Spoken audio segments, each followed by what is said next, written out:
தொடர்ந்து சூப்பர் 60 செய்திகளை பார்க்கலாம். பீகார், மத்திய பிரதேசம், குஜராத் மாநிலங்களுக்கு இடைத்தேர்தலுக்கான அறிவிப்பு வெளியான நிலையில் தமிழ்நாட்டில் இடைத்தேர்தல் அறிவிக்கப்படவில்லை.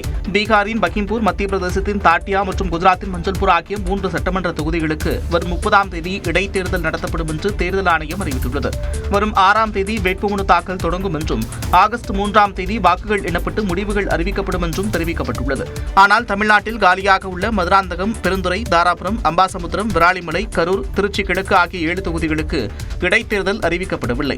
இதனால் தமிழகத்தில் இடைத்தேர்தல் தள்ளி போகிறதா என்ற கேள்வி எழுந்துள்ளது.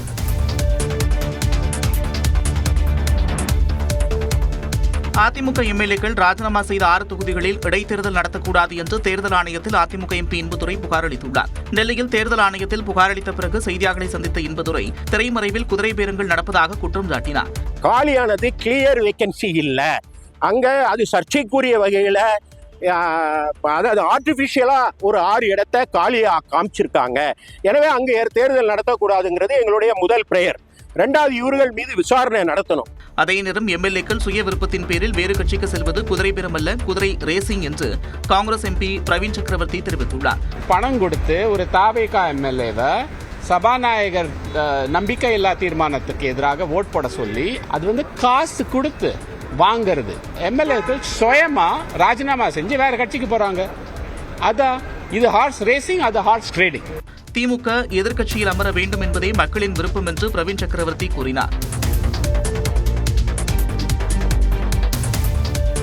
சென்னையில் ஆபரண தங்கத்தின் விலை நேற்று ஒரே நாளில் 2 முறை விலை உயர்ந்து நகை வாங்குவோரை அதிர்ச்சிக்குள்ளாக்கியது. காலையில் கிராமுக்கு 150 ரூபாயும் சவரனுக்கு 1200 ரூபாயும் உயர்ந்தது.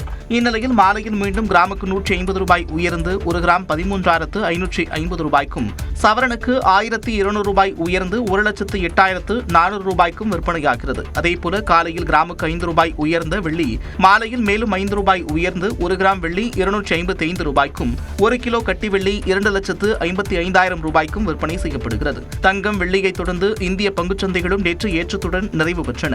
மும்பை பங்குச்சந்தையான சென்செக்ஸ் 579 புள்ளிகள் ஏற்றம் கண்டு 77,502 புள்ளிகளில் வர்த்தகமானது. அதேபோல தேசிய பங்குச்சந்தையான நிப்டி 169 புள்ளிகள் உயர்ந்து 24,175 புள்ளிகளில் நிறைவு பெற்றது. இதேபோல TCS, HCL உள்ளிட்ட முன்னணி IT நிறுவன பங்குகள் மற்றும் டாடா ஸ்டீல், ICICI வங்கி உள்ளிட்ட பங்குகளும் முதலீட்டாளர்களுக்கு நல்ல வருவாயை ஈட்டி தந்தன.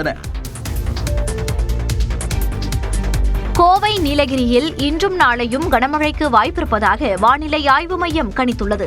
இது தொடர்பாக வானிலை ஆய்வு மையம் வெளியிட்டுள்ள செய்திக்குறிப்பில் தெற்கு குஜராத்திலிருந்து கர்நாடகா வரை காற்றழுத்த தாழ்வு பகுதி நிலவுவதாக தெரிவிக்கப்பட்டுள்ளது. இதன் காரணமாக கோவை மாவட்டத்தின் மலைப்பகுதிகள், நீலகிரி, தேனி மாவட்டங்களில் இன்று கனமழையும், அதேபோல் கோவை, நீலகிரி, கன்னியாகுமரி மாவட்டங்களில் நாளை கனமழையும் பெய்யக்கூடும் என வானிலை ஆய்வு மையம் தெரிவித்துள்ளது. ஜூன் 5 மற்றும் 6ஆம் தேதி மேற்கு தொடர்ச்சி மலை மாவட்டங்களில் மிதமான மழையும், ஏனைய தமிழ்நாட்டின் ஓரிரு இடங்களில், புதுச்சேரி மற்றும் காரைக்காலில் லேசான மழையும் பெய்யக்கூடும் என வானிலை ஆய்வு மையம் கணித்துள்ளது.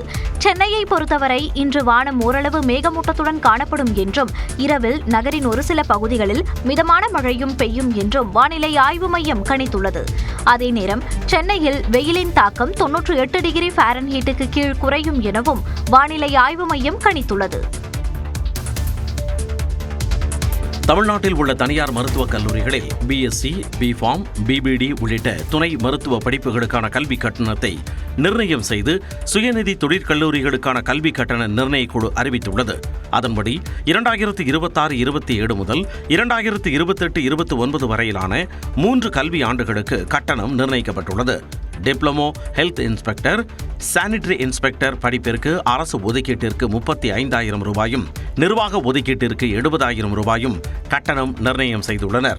டிப்ளமோ நர்சிங் பொது பாடத்திற்கு அரசு ஒதுக்கீட்டில் 35,000 ரூபாயும், நிர்வாக ஒதுக்கீட்டில் 75,000 ரூபாயும் கட்டணம் அறிவிக்கப்பட்டுள்ளது.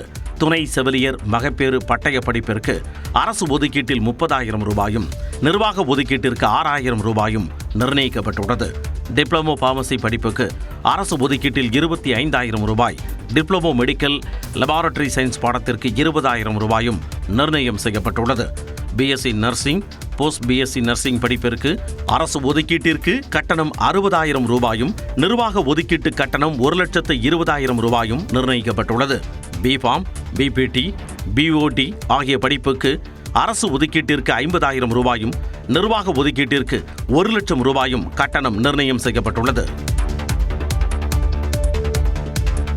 நிதிநிலை அறிக்கை தொடர்பாக கூட்டுறவு, உணவு மற்றும் நுகர்வோர் பாதுகாப்பு துறையினருடன் முதலமைச்சர் விஜய் ஆலோசனை நடத்தினார். தமிழ்நாடு சட்டமன்ற தேர்தலில் வெற்றி பெற்று தாவேக ஆட்சி அமைத்த நிலையில் இம்மாத இறுதியில் முதல் பட்ஜெட் தாக்கல் செய்யப்படும் என எதிர்பார்க்கப்படுகிறது. இதையடுத்து இடைக்கால நிதிநிலை அறிக்கையில் இடம்பெற வேண்டிய புதிய திட்டங்கள், நடப்பில் உள்ள திட்டங்களின் செயல்பாடு மற்றும் துறைகளின் முன்னேற்றம் குறித்து முதலமைச்சர் விஜய் தலைமையிலான துறைவாரியான ஆலோசனைக் கூட்டம் ஜூலை 22 வரை நடைபெறுகிறது. அதன்படி நேற்று சென்னை தலைமைச் செயலகத்தில் கூட்டுறவு, உணவு மற்றும் நுகர்வோர் பாதுகாப்பு துறையின் ஆலோசனைக் கூட்டம் நடைபெற்றது. கூட்டத்தில் அமைச்சர்கள் வெங்கடரமணன், காந்திராஜ், மரிய வில்சன் மற்றும் துறை அதிகாரிகள் பங்கேற்றனர். அதைத் தொடர்ந்து பிற்பகலில் வருவாய் மற்றும் பேரிடர் மேலாண்மை துறை சார்ந்த ஆய்வுக் கூட்டம் நடைபெற்றது.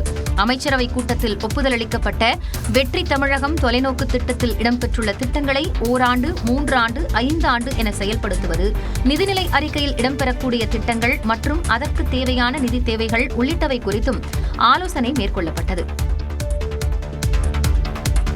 உரிமம் புதுப்பிக்கப்படாததால் தமிழ்நாட்டில் பெரும்பாலான இடங்களில் டாஸ்மாக் பார்கள் மூடப்பட்ட நிலையில் ஒரு சில இடங்களில் அரசு உத்தரவை மீறி செயல்படுவதாக புகார் எழுந்துள்ளது. கோவை மாவட்டம் பொள்ளாச்சியில் உள்ள 20 டாஸ்மாக் மதுபான கூடங்கள் மூடப்பட்ட நிலையில் மதுக்கடைகள் முன்பும் சாலைகளில் ஆங்காங்கே நின்றும் பலர் மது அருந்தினர். திருச்சியிலும் டாஸ்மாக் கடைகளுடன் இயங்கிய பார்கள் மூடப்பட்ட நிலையில் பொதுவெளியில் மது அருந்தியவர்களால் பெண்கள் உள்ளிட்டோர் கடும் அவதிக்குள்ளாகினர். ஈரோடு மாவட்டத்தில் உள்ள 94 டாஸ்மாக் கடைகளுடன் இயங்கிய பார்கள் மூடப்பட்டதால் மது குடிப்பவர்கள் திண்டாடினர். போய் ரோட்டில் உட்காந்தா குடிப்பான். பார் கடை எடுத்துருவேன், பார் வைக்கணும்ல, கவர்மெண்ட் தானே எல்லாம் நடத்துது. அப்புறம் என்னத்துக்கு இதை வச்சுக்கிட்டு கடையை 4 கடையை தூக்குறேன், 4 கடையை மூடுறேன். பார் நினைச்சா பார் ஓப்பன் பண்ண நினைச்சா இது பண்ணிடலாம். அதே நேரம் திருப்பூரில் டாஸ்மாக் நிர்வாக உத்தரவை மீறி மதுபான கூடங்கள் திறக்கப்பட்ட சிறிது நேரத்திலேயே பார்களும் திறக்கப்பட்டன. அதிமுக முன்னாள் அமைச்சர்கள் சி. விஜயபாஸ்கர், எம்.ஆர். விஜயபாஸ்கர் உள்ளிட்டோர் தாவேகவில் இணைந்தனர். சென்னை அடுத்த மாமல்லபுரத்தில் அதிமுகவினர் தாவேகவில் இணையும் நிகழ்ச்சி நடைபெற்றது. இதில் அதிமுக முன்னாள் அமைச்சர்களான சி. விஜயபாஸ்கர், எம்.ஆர். விஜயபாஸ்கர், எம்.எஸ்.எம். ஆனந்தம், திருச்சி வளர்மதி ஆகியோர் அமைச்சர்கள் ஆனந்த், ஆதவர்ஜுனா, செங்கோட்டையன், அருண்ராஜ் ஆகியோர் முன்னிலையில் தாவேகவில் இணைந்தனர். அவர்களுக்கு தாவேக துண்டு அணிவித்து அமைச்சரும் தாவேக பொதுச் செயலாளருமான ஆனந்த் வரவேற்றார்.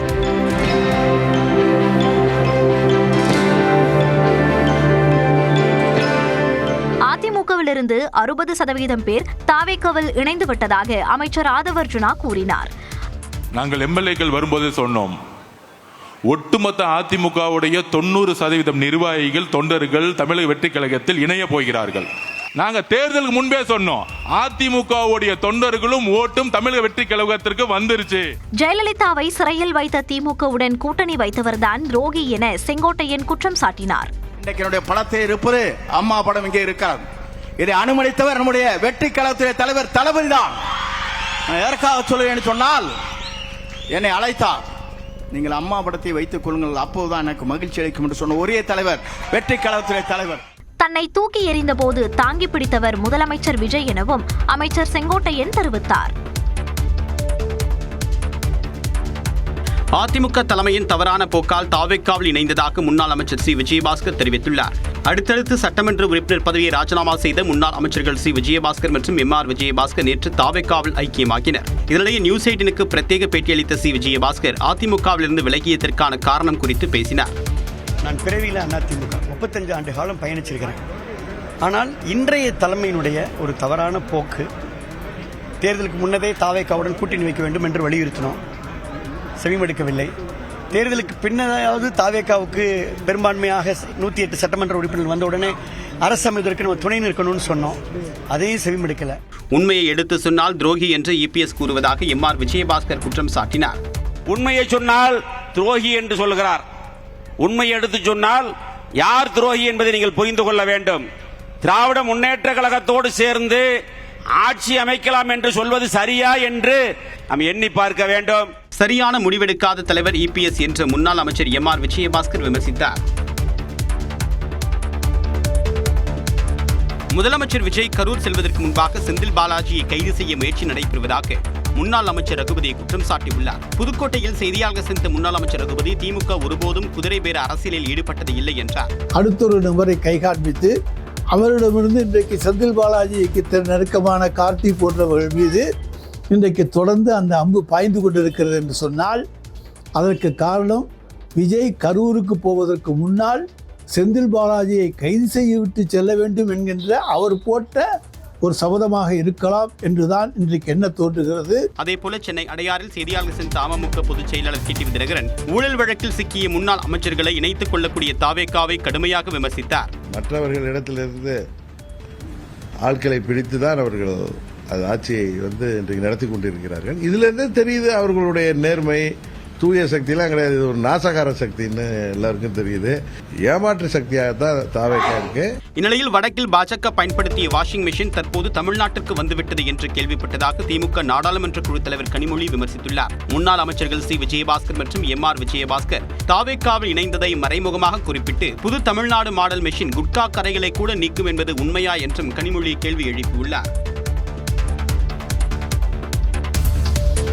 தாவேகா சட்டமன்ற உறுப்பினரிடம் குதிரை பேரம் நடத்திய வழக்கில் கைது செய்யப்பட்ட மேலும் 5 பேரை வரும் 16ஆம் தேதி வரை சிறையில் அடைக்க சென்னை முதன்மை அமர்வு நீதிமன்றம் உத்தரவிட்டுள்ளது. கடந்த சில நாட்களுக்கு முன்பு ஊத்தங்கரை தொகுதி தாவேகா சட்டமன்ற உறுப்பினர் இளையராஜாவை தொடர்பு கொண்ட திருநாவுக்கரசு என்பவர் சட்டப்பேரவையில் சபாநாயகருக்கு எதிராக தீர்மானம் கொண்டுவரப்பட உள்ளதாகவும் இதனை ஆதரித்து வாக்களித்தால் 35 கோடி ரூபாய் தருவதாக ஆசை வார்த்தை கூறியதாகவும் தெரிகிறது.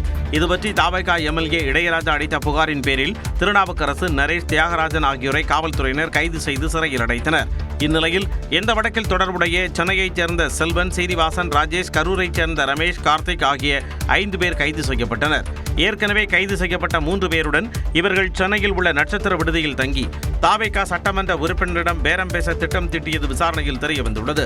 தொடர்ந்து கைது செய்யப்பட்ட 5 பேரையும் சென்னை முதன்மை அமர்வு நீதிமன்ற நீதிபதி கார்த்திகேயன் முன்பு நேரில் ஆஜர்படுத்தப்பட்டனர். அப்பொழுது காவல்துறையின் முறையீட்டை ஏற்ற 5 பேரையும் ஜூலை 16ஆம் தேதி வரை நீதிமன்ற காவலில் சிறையில் அடைக்க நீதிபதி உத்தரவிட்டார். பெண்கள், குழந்தைகள் பாதுகாப்பு, போதைப்பொருள் ஒழிப்பு குறித்து மதுரை ஆட்சியர் மற்றும் காவல் ஆணையர் உள்ளிட்டோருடன் தமிழ்நாடு பொறுப்பு ஆளுநர் அர்லேக்கர் ஆய்வு நடத்தினார். பல்வேறு நிகழ்ச்சிகளில் கலந்து கொள்ள தமிழ்நாடு பொறுப்பு ஆளுநர் RV அர்லேக்கர் மதுரை சென்றார். தொடர்ந்து மதுரை விருந்தினர் மாளிகையில் மாவட்ட ஆட்சியர் நிஷாந்த் கிருஷ்ணா, காவல் ஆணையர் ராஜேந்திரன், மாநகராட்சி துணை ஆணையர் உள்ளிட்டோருடன் ஆய்வு நடத்தினார். ஏறத்தாழ 1.5 மணி நேரம் நடந்த ஆய்வுக் கூட்டத்தில் நிர்வாக செயல்முறைகள், மக்கள் குறை தீர்ப்பு, நிர்வாகத்தில் மின்னணு பயன்பாடு, நீர்நிலைகள் பராமரிப்பு, காசநோய் ஒழிப்பு, பொது சுகாதாரம் மற்றும் பள்ளி கல்வித்துறை மேம்பாட்டிற்காக மத்திய அரசு திட்டங்களும் அது செயல்படுத்தப்படும் முறை உள்ளிட்டவை குறித்தும் ஆளுநர் கேட்டறிந்ததாக கூறப்படுகிறது. காவல் ஆணையர் ராஜேந்திரனிடம் மாநகரில் பெண்கள், குழந்தைகள் பாதுகாப்பு, போதைப்பொருள் ஒழிப்பு உள்ளிட்டவை குறித்தும் சாலை பாதுகாப்பை உறுதி செய்வதற்கான காவல்துறையின் நடவடிக்கை குறித்தும் கேட்டறிந்ததாக தகவல் வெளியாகியுள்ளது. இந்நிலையில் பொறுப்பு ஆளுநர் அர்லேக்கரை மாவட்ட ஆட்சியர் நிஷாந்த் கிருஷ்ணா, காவல் ஆணையர் ராஜேந்திரன், காவல்துறை கண்காணிப்பாளர் தேவநாதன் ஆகியோர் மரியாதை நிமித்தமாக சந்தித்ததாக மாவட்ட நிர்வாகம் விளக்கமளித்துள்ளது.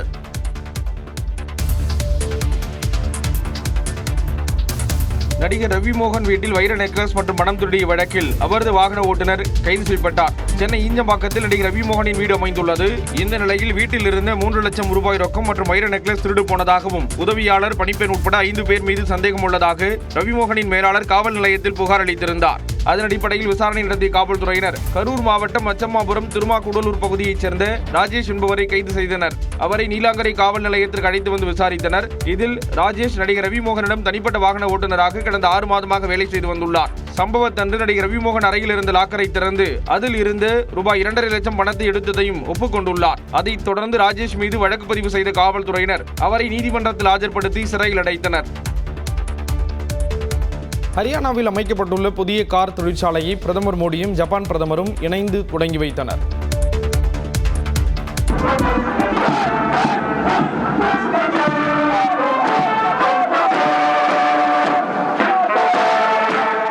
அரசுமுறை பயணமாக இந்தியா வந்த ஜப்பான் பிரதமர் சனாய டகாய்ச்சியை பிரதமர் நரேந்திர மோடி நேரில் வரவேற்றார். இந்தியா மற்றும் ஜப்பான் நாடுகளுக்கு இடையிலான 16வது ஆண்டு கூட்டு உச்சி மாநாட்டில் பங்கேற்பதற்காக ஜப்பான் பிரதமர் 3 நாள் அரசுமுறை பயணமாக இந்தியா வந்துள்ளார். ஜப்பானின் முதல் பெண் பிரதமரான சனாய டகாய்ச்சிக்கு டெல்லியில் உள்ள குடியரசுத் தலைவர் மாளிகையில் முப்படைகளின் அணிவகுப்புடன் கூடிய வரவேற்பு அளிக்கப்பட்டது. அதனைத் தொடர்ந்து இரு நாட்டு தலைவர்களும் ஹைதராபாத் இல்லத்தில் பேச்சுவார்த்தை நடத்தினர். அப்போது இரு நாடுகளும் இணைந்து ராணுவ தளவாடங்களை உருவாக்குவதற்கான முக்கிய பாதுகாப்பு ஒப்பந்தத்தில் கையெழுத்திடப்பட்டது. செயற்கை நுண்ணறிவு, செமிகண்டக்டர் விநியோக சங்கிலி உட்பட முக்கிய தொழில்நுட்ப துறைகளில் இணைந்து செயல்பட கூட்டு அறிக்கை வெளியிடப்பட்டுள்ளது. பின்னர் பேசிய பிரதமர் நரேந்திர மோடி, ஜப்பானிய முதலீட்டாளர்களை ஈர்க்கும் வகையில் பிரதமர் அலுவலகம் சார்பில் பிரத்யேகமாக ஜப்பான் பிசினஸ் வீக் ஏற்பாடு செய்யப்படும் என்று அறிவித்தார். பொருளாதாரத்தை மேம்படுத்த வரி விதிப்பு மற்றும் நிர்வாகத்தில் அடுத்த தலைமுறை சீர்திருத்தங்கள் கொண்டுவரப்பட்டுள்ளதாகவும் பிரதமர் கூறினார். மருத்துவ மாணவர் சேர்க்கையில் நுழைவுத் தேர்வு மதிப்பெண்களை மட்டுமே அடிப்படையாக கொள்ளாமல் +2 பொதுத் தேர்வு மதிப்பெண்களுக்கும் 50% முக்கியத்துவம் வழங்குவது குறித்து மத்திய அரசு ஆலோசித்து வருவதாக தகவல் வெளியாகியுள்ளது. மருத்துவம், பொறியியல் உள்ளிட்ட உயர்கல்வி மாணவர் சேர்க்கை நீட், JEE போன்ற நுழைவுத் தேர்வு மதிப்பெண்களை மட்டுமே அடிப்படையாக கொண்டு நடைபெற்று வருகிறது. அண்மை காலமாக வினாத்தாள் கசிவு உள்ளிட்ட குளறுபடிகளால் நுழைவுத் தேர்வு முறையின் அம்பகத்தன்மை குறித்த விவாதங்கள் எழுந்துள்ளன. பெயருக்கு மட்டும் பள்ளியில் சேர்ந்துவிட்டு முழு நேரமும் பயிற்சி மையங்களுக்கு மாணவ மாணவிகள் செல்லும் நிலை உள்ளதாக புகார் எழுந்துள்ளது. இதுகுறித்து ஆய்வு செய்ய மத்திய கல்வி அமைச்சகத்தால் அமைக்கப்பட்ட உயர்மட்ட குழு வரும் வாரங்களில் இறுதி அறிக்கையை சமர்ப்பிக்கும் என எதிர்பார்க்கப்படுகிறது. அதன்படி நுழைவுத் தேர்வு பாடத்திட்டங்கள் பள்ளி பாடத்திட்டங்களுடன் ஒத்திருப்பது, மாணவர்கள் ஒன்றுக்கும் மேற்பட்ட முறை தேர்வு எழுத வாய்ப்பளிப்பது உள்ளிட்ட பரிந்துரைகளை வழங்க உள்ளதாக தகவல் வெளியாகியுள்ளது. கணினி அடிப்படையிலான மாணவர்களின் தேவைக்கேற்ப மாற்றி அமைக்கக்கூடிய ஆன் டிமாண்ட் தேர்வுகளை நோக்கி படிப்படியாக நகர்வது உள்ளிட்ட பரிந்துரைகளையும் அளிக்க திட்டமிடப்பட்டுள்ளதாக கூறப்படுகிறது. இந்த நிலையில் கடந்த ஜூன் 21ஆம் தேதி நடைபெற்ற நீட் மறுதேர்வின் முடிவுகள் வரும் 20ஆம் தேதியோ அல்லது அதற்கு முன்னதாகவோ வெளியிடப்படும் என தேசிய தேர்வு முகமை வட்டாரங்கள் தெரிவிக்கின்றன.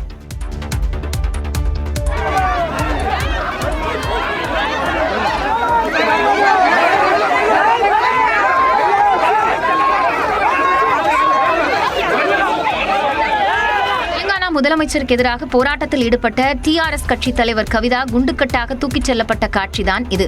தெலங்கானா தனி மாநிலம் கோரிய போராட்டத்தில் பங்கேற்ற வீரர்களுக்கு 250 சதுர அடி வீட்டு மனைகள் வழங்கப்படும் என காங்கிரஸ் தேர்தல் வாக்குறுதி அளித்திருந்தது. இந்த வாக்குறுதியை நிறைவேற்ற கோரி உப்பலை அடுத்த போடுப்பல் பகுதியில் தெலங்கானா ரக்ஷண சேனா தலைவர் கவிதா தலைமையில் போராட்டம் நடைபெற்றது. போராட்டக்காரர்களை அப்புறப்படுத்த காவல்துறையினர் எடுத்த முயற்சி தோல்வியில் முடிவடைந்த நிலையில் இரு தரப்பினருக்கும் இடையே தள்ளுமுள்ளு ஏற்பட்டது. போராட்டத்தில் ஈடுபட்ட கவிதாவை காவல்துறையினர் குண்டுக்கட்டாக தூக்கிச் சென்றனர்.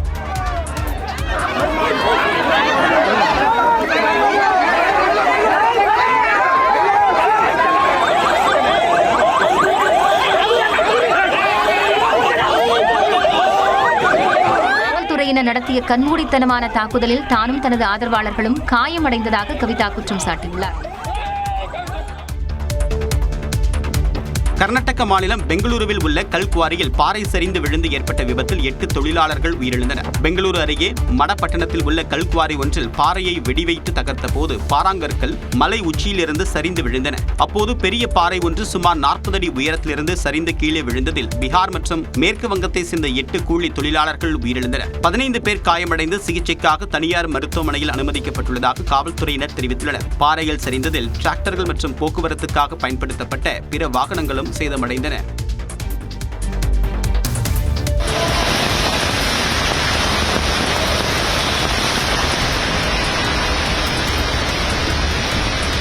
மும்பையில் 2வது நாளாக கனமழை நீடித்ததால் சாலைகள் வெள்ளக்காடாக மாறிய காட்சிகளை இவை. மகாராஷ்டிர மாநிலத்தில் பருவமழை தீவிரமடைந்துள்ளது. இதன் காரணமாக மும்பையில் நேற்று 2வது நாளாக கனமழை கொட்டி தீர்த்ததால் தாழ்வான இடங்களில் தண்ணீர் சூழ்ந்தது. மும்பையின் சாக்கினாக்கா பகுதியில் திறந்திருந்த பாதாள சாக்கடை குழிக்குள் விழுந்ததில் 45 வயதான தொழிலாளி ஒருவர் உயிரிழந்தார். இந்த சம்பவம் தொடர்பாக மாநகராட்சி ஊழியர்கள் 4 பேர் பணியிடை நீக்கம் செய்யப்பட்டனர். மத்திய பிரதேச மாநிலத்தில் பருவமழை தீவிரமடைந்துள்ளது. இந்தூரில் நேற்று பகல் நேரத்தில் கருமேகங்கள் சூழ்ந்து கனமழை பெய்ததால் போக்குவரத்து பாதிக்கப்பட்டது.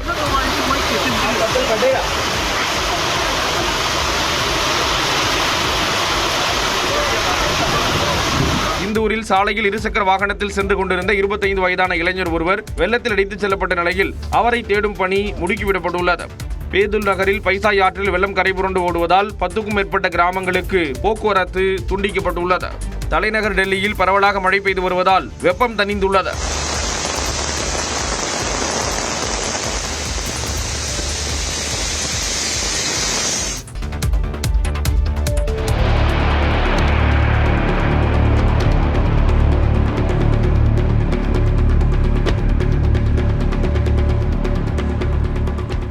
மாநிலம் ஜூனாகத் பகுதியில் கனமழையால் சாலையில் ஏற்பட்ட பெரிய பள்ளத்தில் அடுத்தடுத்து பொதுமக்கள் விழுந்து விபத்துக்குள்ளாகும் சிசிடிவி காட்சிகள் வெளியாகியுள்ளன.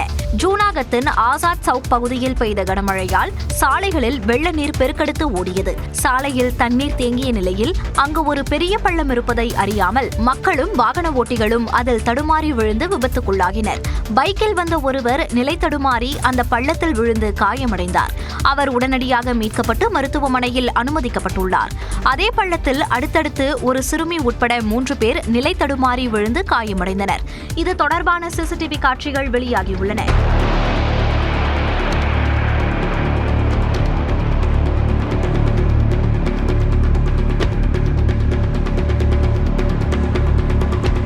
பணிகளுக்காக தோண்டப்பட்ட பள்ளத்தை நகராட்சி பணியாளர்கள் முழுமையாக மூடாமல் அரைகுறையாக விட்டு சென்றதால் இந்த விபத்து நேரிட்டதாக கூறப்படுகிறது.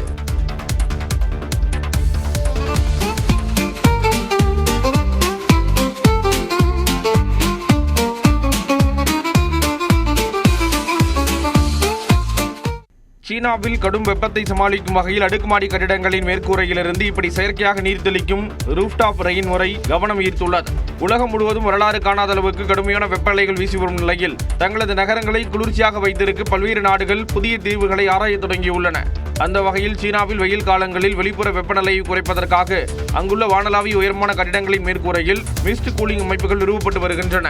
இதற்காக உயரமான கட்டிடங்களின் உச்சியில் பிரத்யேக முனைகள் பொருத்தப்பட்டு வெயில் அதிகமாக இருக்கும் நேரங்களில் அவற்றின் வெளியே மிக நுண்ணிய நீர்த்துளிகள் பனிமூட்டம் போல வெளிப்புற காற்றில் தெளிக்கப்படுகின்றன. இது காற்றில் உள்ள வெப்ப ஆற்றலை உறிஞ்சிக் கொண்டு அந்த பகுதியின் ஒட்டுமொத்த வெப்பநிலையை குறைக்கிறது. இவ்வாறு தெளிக்கப்படும் நீர்த்துளிகள் தரையை வந்தடைவதற்கு முன்பே காற்றில் ஆவியாகி விடுவதால் தரையோ அல்லது கட்டடங்களின் மேற்பரப்போ நனைவதில்லை. இந்த மிஸ்ட் கூலிங் சிஸ்டம் மூலம் அந்த பகுதியின் வெப்பநிலையை சுமார் 14 டிகிரி ஃபாரன்ஹீட் வரை குறைக்க முடியும் என்று தெரிவிக்கப்பட்டுள்ளது. இதற்கிடையே சீனாவின் ஜின்ஜுவாவில் உள்ள யுவி சர்வதேச வர்த்தக சந்தையில் தண்ணீர் தெளிப்பான் மற்றும் விசிறி பொருத்தப்பட்ட குடைகள் விற்பனை சூடுபிடித்துள்ளது. இங்கிருந்து வெளிநாடுகளுக்கு இந்த நவீன குடைகள் அதிக அளவில் ஏற்றுமதி செய்யப்பட்டு வருகின்றன.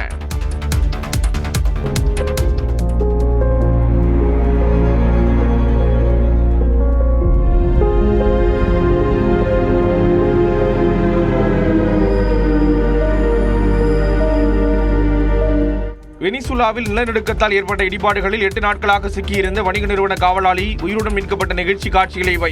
வெனிசுலா நாட்டின் யாராக்குய் மாகாணத்தில் கடந்த வாரம் புதன்கிழமையன்று அடுத்தடுத்து சக்தி வாய்ந்த நிலநடுக்கம் ஏற்பட்டது. இதன் காரணமாக அந்நாட்டில் பல்வேறு நகரங்களில் உள்ள மக்களின் வீடுகள், அடுக்குமாடி குடியிருப்புகள், மருத்துவமனைகள், அரசு அலுவலகங்கள் உள்ளிட்ட கட்டிடங்கள் சேதமடைந்தன. இடிபாடுகளில் சிக்கி உயிரிழந்தோர் எண்ணிக்கை 2200 கடந்துள்ளது. இடிபாடுகளில் இருந்து மீட்கப்பட்ட பலர் சிகிச்சை பெற்று வருகின்றனர். இந்நிலையில் அந்நாட்டின் காட்டியா லாமார் நகரில் இருந்து 9 மாடிகளை கொண்ட வணிக வளாகத்தின் இடிபாடுகளில் 8 நாட்களாக சிக்கி உயிருக்கு போராடிய 45 வயதான நபரை மீட்பு குழுவினர் பாதுகாப்பாக மீட்டனர். அவர் அதே வணிக வளாகத்தில் காவலாளியாக பணியாற்றி வந்தது தெரிய வந்துள்ளது.